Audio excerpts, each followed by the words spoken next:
and welcome back to Misty Mountain Gaming. I'm the D&D wannabe, my name is Rob, and I have a little bit of a different video for you guys this time. December 31st, Comic Book Resources, CBR.com, released an article called D&D, 10 Unspoken Rules. The article was written by Victor Coble, and the article was written, I assume, with the intent of helping new players learn things that they can't find in any source book. Rules, so-called, of the game that they couldn't find anywhere else. But reading through that article, I did not find 10 unspoken rules. Some of those things were spoken rules, actually in the source books, and the rest, I don't think were all that helpful. We're going to go through them all together, and I'll discuss some of my issues with them, and maybe I'm wrong about this. You guys can let me know in the comments down below if any of these things just rubbed you differently than they rubbed me. But I just don't like this list. Now, that said, nothing against Victor Coble. I actually went and read a few more of his articles on the website. He's been writing for CBR for a while, and we agree on a lot of stuff. Just not this. Okay, unspoken rule number 10. We're counting down. Never split the party. This, I think, is born out of a sense of the party is not at its strongest when it's missing any members. And the party is operating at optimal capacity when everyone is nearby. Everyone is participating. The Dungeon Master's focus is on everyone. No one has to play out a different scene, and no one has to sit idle while the Dungeon Master is running for someone else at a given time. That said, splitting the party is great. It's practical in a lot of senses. If the Paladin is wearing heavy armor and we're on a stealth mission, maybe the Rogue and Ranger go off on their own so that that particular endeavor has a better chance of success. There could be other roleplay reasons to split up, not just mechanical ones. Imagine if Frodo and Sam had never left the Fellowship of the Ring. Sauron's eyes would have been on Aragorn. He sent all of his forces there. Weak little Frodo would eventually have got, and Sauron would have collected the ring, and Middle-earth would be a footnote in Sauron's autobiography. There's this thought, this tactic in war and strategy, of dividing your enemy's forces so that they are easier to conquer. But the opposite is also true. If you divide your own forces to where they are most suited to succeed, then you are more likely to conquer. I don't know. I just think there are plenty of reasons why splitting the party can be a good thing, in terms of mechanical benefits, in terms of roleplay, and in terms of progressing a dramatic story.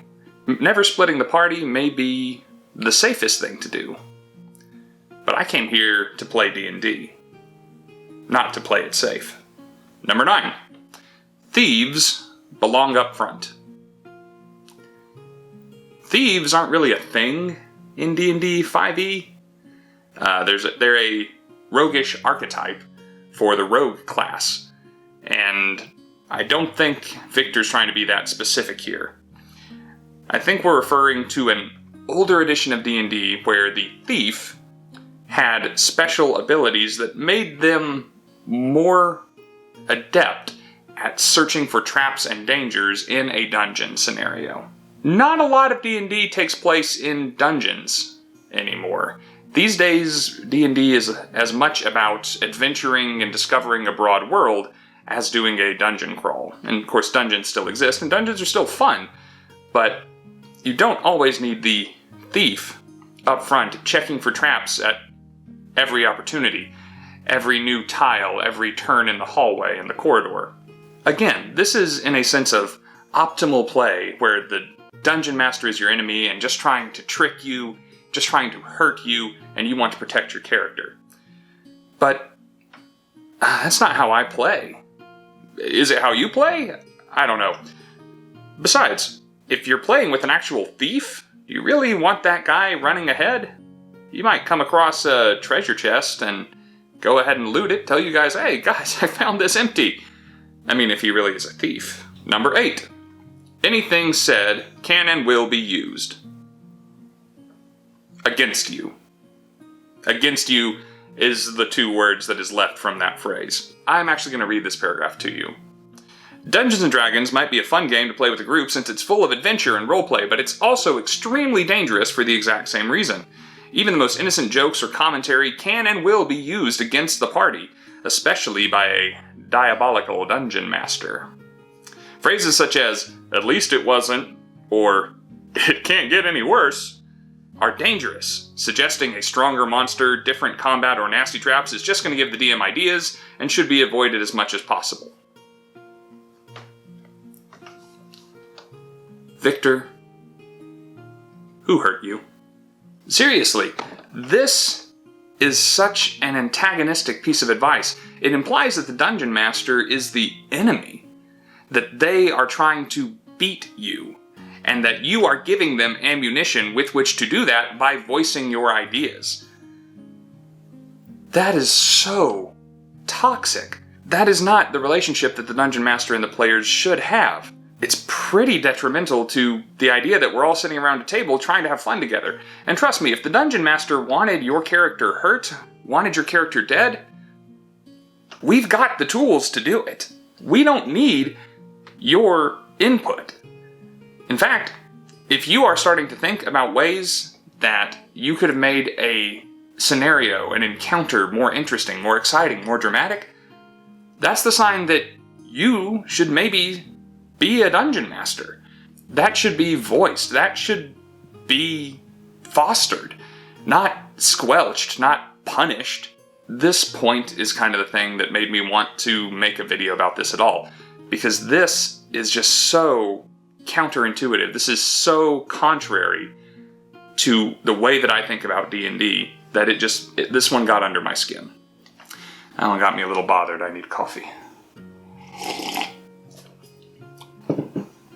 Number 7. The Dungeon Master's word is law. Is this an unspoken rule? Hang on.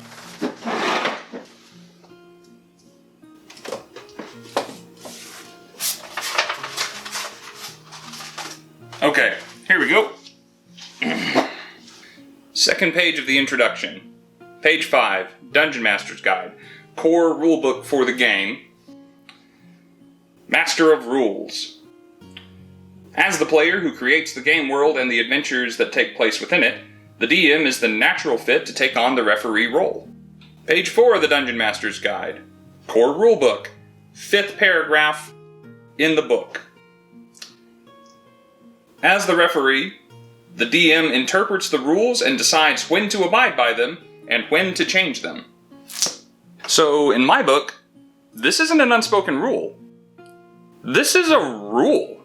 It is written in black and white in one of the core rule books for the game that theoretically we all have access to. It's part of the basic rules available for free online from Wizards of the Coast. So, how did it make this list? Unspoken rules. Number 6. The party will be lied to. This is not the players will be lied to. This says the party will be lied to. Yeah. They're fictional characters in a fictional world who have wants, aims, dreams, goals, and they'll be acting in service of those goals. And so is everyone else in that fictional world. If they come into contact with someone whose goals are not aligned with theirs, they can't trust that person to tell them the truth. To roleplay these fictional NPCs and PCs realistically, they may lie. And the party is going to have to use their best judgment and the skills on their character sheet to determine when that is happening and know how to respond. This is just so basic. I mean, you might as well just have a rule saying the party will interact with other people who may or may not like them or want them to succeed. Now, importantly, there is a point in the paragraph of this point that implies that the Dungeon Master may lie to the players. Not a fictional character lying to fictional characters, but a real person and friend lying to other real people and friends. And I don't like that. The Dungeon Master, again, is not the enemy. They roleplay the enemies. You, as a player at my table, are more than welcome to hate and mistrust everyone that I am roleplaying. But you, the player, need to know that I, Rob, am on your side, and that I am an impartial arbiter of the rules. I will not lie to you. My characters will. That's just kind of part of what makes this a game. Number 5. It might just be a mimic. The paragraph goes on to say that anything that you interact with in the world is untrustworthy, and you shouldn't trust it, and you should be aware that whatever you interact with might just grow teeth and try and take a bite out of you. Yes, and every NPC that you interact with might be a doppelganger, or a dragon polymorphed into human form. The chair that you're sitting on might be a illusion. The child crying in the alleyway might be a kinku. But you don't roleplay that. Your character in the fiction of the game needs to be able to depend on certain things.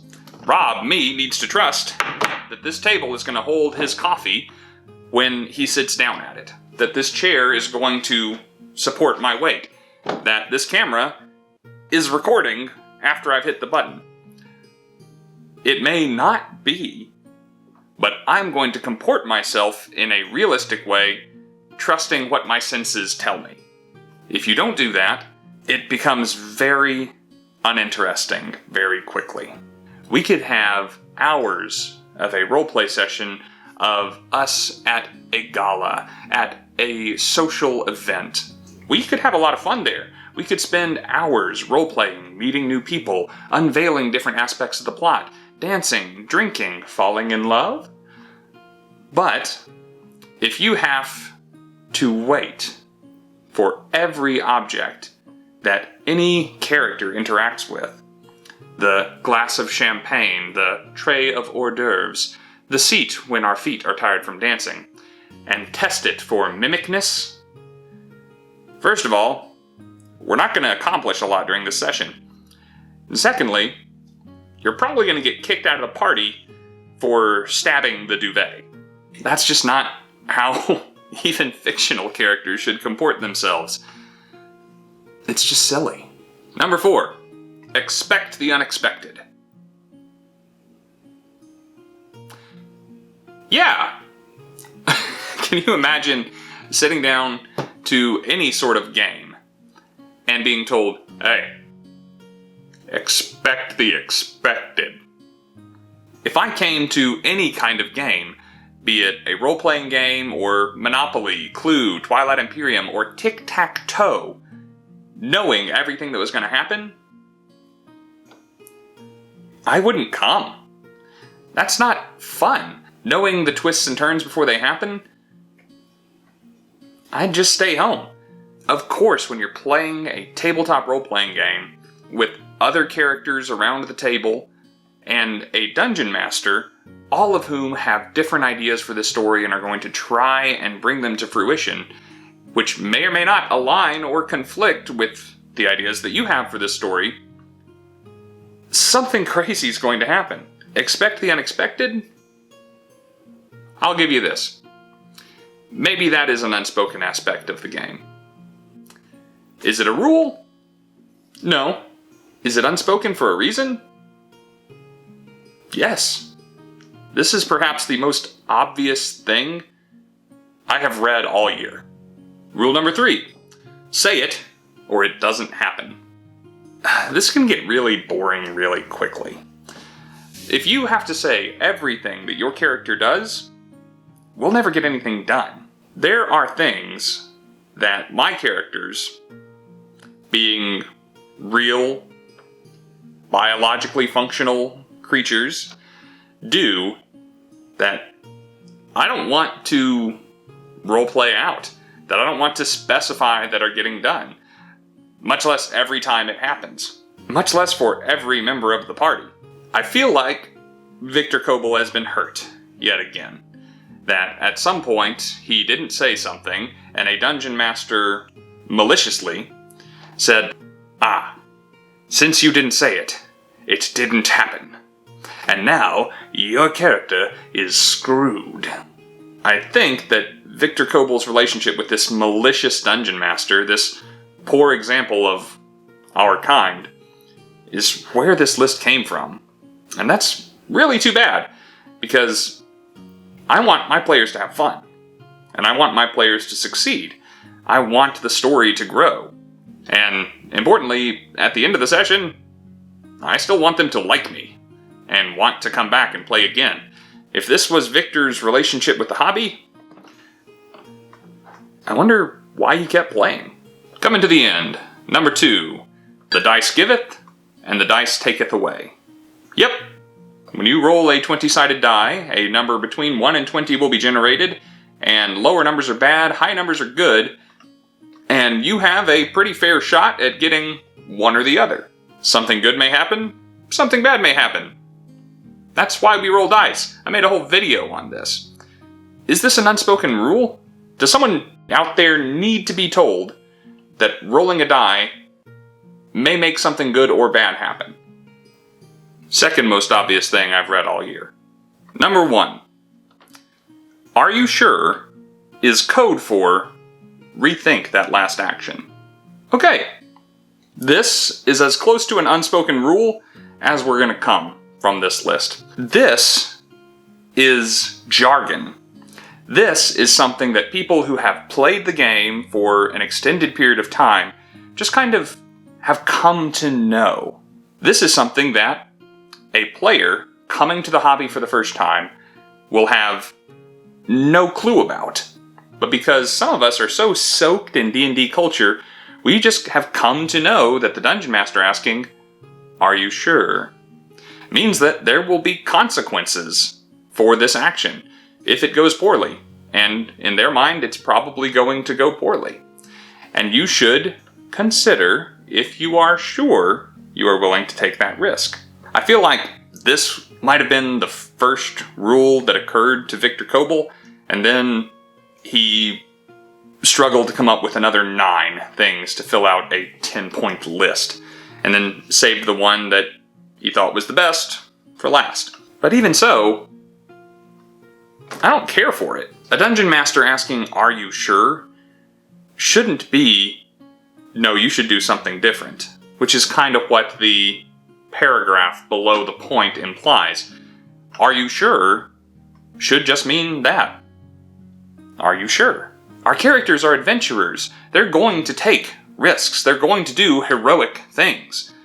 Or they may die heroically. No hero, no legend has ever been born out of caution. When the Dungeon Master asks you, "Are you sure?" I hope you think to yourself, weigh your options,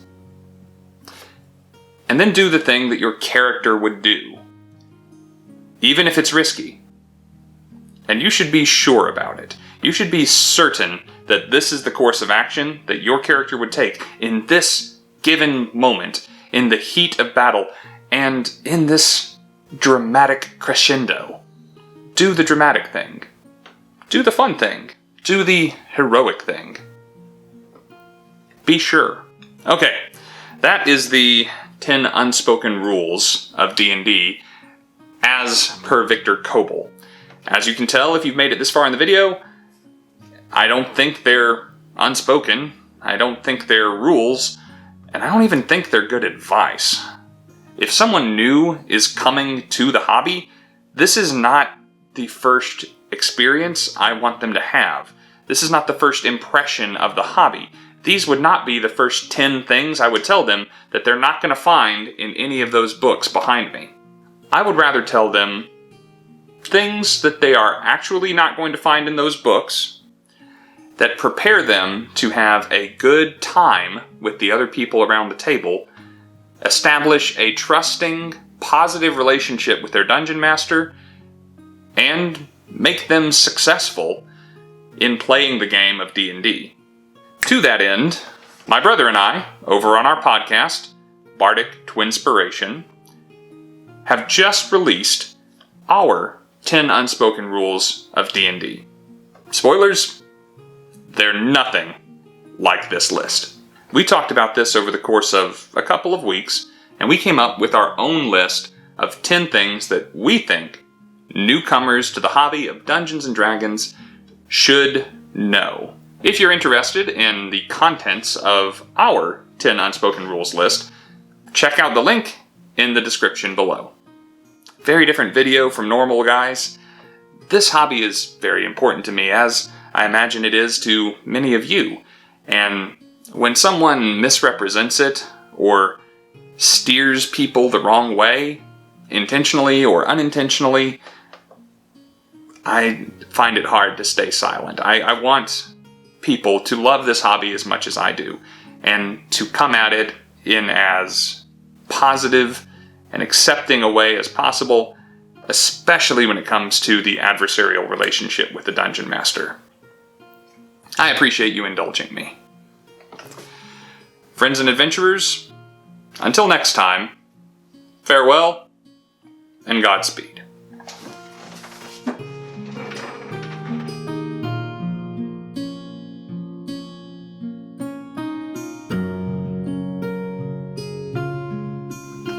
Hang on.